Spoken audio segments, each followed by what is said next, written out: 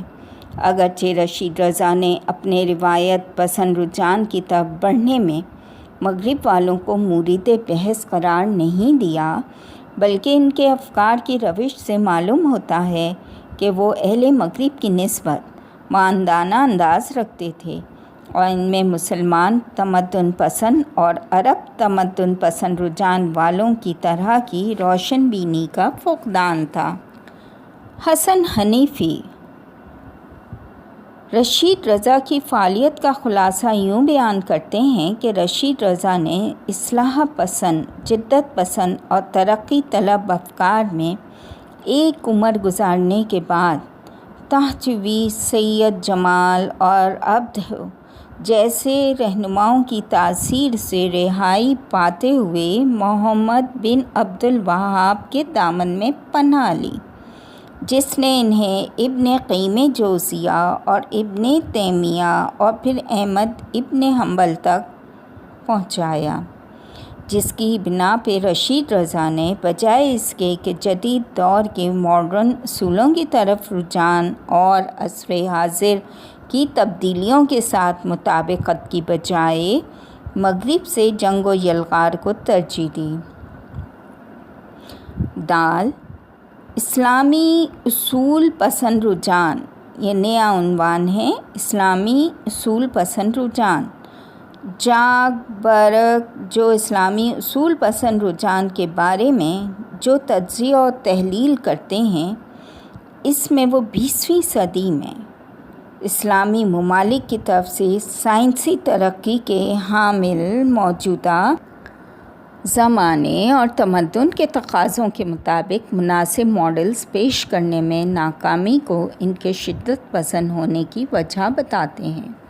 وہ اسلامی معاشروں کے اندر اس رجحان کی اہم ترین علت دروازۂ اجتہاد کا بند ہونا اور بدعت سے جنگ کے بہانے اصلاحات کی تحریکوں کو کچلنا سمجھتے ہیں۔ حقیقت میں ان شکستوں کے ساتھ ساتھ اصلاحات کو عملی جامہ پہنانے میں ناکامی نے ایک اندھوناک ٹریجڈی کی شکل میں اربوں کی روح کو آزردہ کر دیا اور انہیں ایک ہر دھرم اور ماندانہ رویوں کے حامل طبقے اور شدت پسند سیاسی گروہ کے درمیان سرگرداں کر دیا۔ اخوان المسلمین کے بانی حسن البنا اسلامی اصلاح پسند مفکرین کے بارے میں یوں اظہار خیال کرتے ہیں کہ جمال الدین اخوانی اسد آبادی مسلمانوں کی موجودہ مشکلات کے لیے ایک پکار اور تنبیہ تھے۔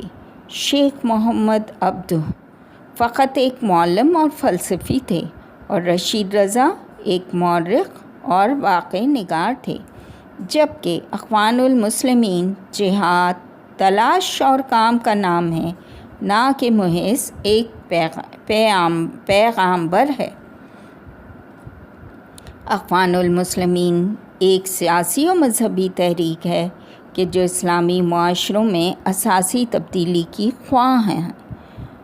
اخوان المسلمین کا ایک اساسی عقیدہ یہ ہے کہ مسلمانوں کے معاشرتی اور سیاسی مسائل کے حل میں اسلام سے بڑھ کے کوئی اور طاقت موجود نہیں۔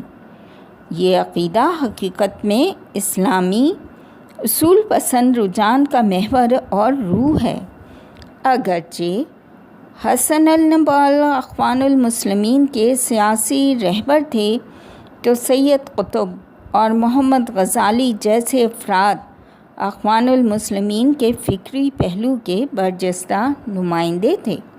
کہنا یہ چاہیے کہ اسلامی بیداری کی تحریک میں اول سے اب تک تغیر و تبدل کے اس دورانیے میں تحتوی خیر الدین پاشا تیونسی اور سید جمال، محمد عبدہ، رشید رضا اور سید قطب بنیادی اور واضح فرق رکھتے تھے۔ ہم جو آگے بڑھیں تو مبارزہ اور جہاد کی خصلت شدت اختیار کرتی ہوئی محسوس ہوتی ہے، اور غربی ثقافت سے اقتباس کے رجحان سے جدا ہو جاتی ہے۔ سید قطب کے نظریات اسی اصول پسند اور جہادی رجحان کو بیان کرتے ہیں۔ سید قطب عصر حاضر میں موجود تمام معاشروں کو جاہلیت سے تعبیر کرتے ہیں اور یورپی معاشروں کو ماڈرن جاہلیت کے روٹ سے تعبیر کرتے ہیں۔ یہیں سے ان کے افکار کا گزشتہ اسلام پسند مفکرین کے نظریات سے اساسی فرق سامنے آتا ہے کہ جو یورپ کی برتری اور ترقی یافتہ تہذیب کو قبول کرتے تھے، سید قطب نے کلمات ترقی اور پسماندگی کی از سر نو تعریف کی اور ترقی کے لیے جدید معیار اور ضابطوں سے آگاہ کیا۔ سید قطب اس بات پہ تاکید کرتے تھے کہ ترقی یافتہ معاشرہ وہ معاشرہ نہیں ہے کہ جو مادی ایجادات میں سب سے بلند ہو، بلکہ وہ معاشرہ ترقی یافتہ ہے کہ جو اخلاقی برتری کو آشکار کرے۔ وہ معاشرہ جو علم و فن پر عروج پر ہے لیکن اخلاقیات میں پست ہے، وہ ایک پسماندہ معاشرہ ہے، جبکہ وہ معاشرہ جو کہ اخلاقیات میں سب سے بلند ہے، اگرچہ علم اور مادی ایجادات میں پیچھے ہے، وہ ترقی یافتہ معاشرہ ہے۔ امام خمینی رحمۃ اللہ علیہ کی تحریک اسلامی اصول پسند رجحان کا عروج شمار ہوتی ہے کہ اسلامی جمہوریہ ایران کی تشکیل کی صورت میں امام کی کامیابی سے متاثر ہو کے پوری دنیا میں اسلامی تحریکوں نے قوت پکڑ لی۔ امام خمینی کا تفکر اور نظریہ در حقیقت جداگانہ تشخص اور جدیدیت کا امتزاج تھا، جبکہ اسلامی بیداری کی تحریک کے گزشتہ قائدین مثلاً سید جمال ترقی اور جدت کے در پہ تھے اور بعض جداگانہ اسلامی تشخص پہ زور دیتے تھے۔ امام خمینی رحمۃ اللہ جس طرح کے جداگانہ اسلامی تشخص کو زندہ کرنے کے در پہ تھے، جدیدیت اور ترقی بھی ان کی بحث و گفتگو میں خاص مقام کی حامل تھی۔ ایسی ترقی کہ جو اسلامی تشخص کی حد بندی میں تعریف ہوتی ہو۔ امام کا سیاسی نظریہ صرف اسلامی قالب و صورت میں پیش کیا گیا تھا، اسی وجہ سے عالم اسلام میں اسلام پسند تنظیموں اور تحریکوں میں امام خمینی نے خاص مقام و ممتاز حیثیت پائی۔ ایران میں امام خمینی کی رہبری میں اسلامی انقلاب عالم اسلام میں بہت سی اسلامی تحریکوں کے وجود میں آنے اور بعض کی تقویت کا باعث بنا۔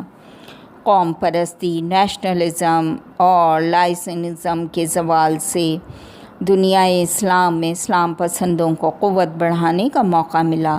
اسلامی انقلاب اور امام خمینی رحمۃ اللہ کے افکار نے انہیں بہت متاثر کیا اور اب دنیا میں اسلامی بیداری کی تحریک کے قائدین میں سید قطب کے افکار کسی حد تک امام رحمۃ اللہ کے نظریات کے قریب تھے۔ آیت اللہ خمینی رحمۃ اللہ علیہ اور سید قطب دونوں کی نظر میں تمام مسائل کا حل اسلام کی فہم اور سمجھ بوجھ میں تھا، اور دونوں دنیا کو تقابل کی صورت میں یعنی ہم اور وہ کی صورت میں ملاحظہ کرتے تھے۔ آیت اللہ خمینی رحمۃ اللہ نے اس تقابل کے دونوں کناروں کو مستکبر اور مستضعف سے تعبیر کیا، جبکہ سید قطب نے انہیں جاہلیت اور اسلام سے تعبیر کیا۔ دونوں نے دنیا کے وہ مقامات جہاں اسلامی نظام حکومت موجود نہیں ہیں، ہم یہاں یہ بھی اضافہ کریں گے کہ وہ جگہ جہاں دینی طور و اعتبار رائج نہیں ہیں، وہ جاہلیت اور استکبار کا مقام ہے۔ امام اور سید قطب جیسے مفکرین کی نظر میں اسلام دین بھی ہے اور حکومت بھی، لہٰذا مغرب کی اقدار اور رویے اسلامی اقدار سے ہم آہنگ نہیں ہو سکتے۔ یہاں تک ہم نے صفحہ نمبر 318 تک آپ کے گوش گزار کیا ہے۔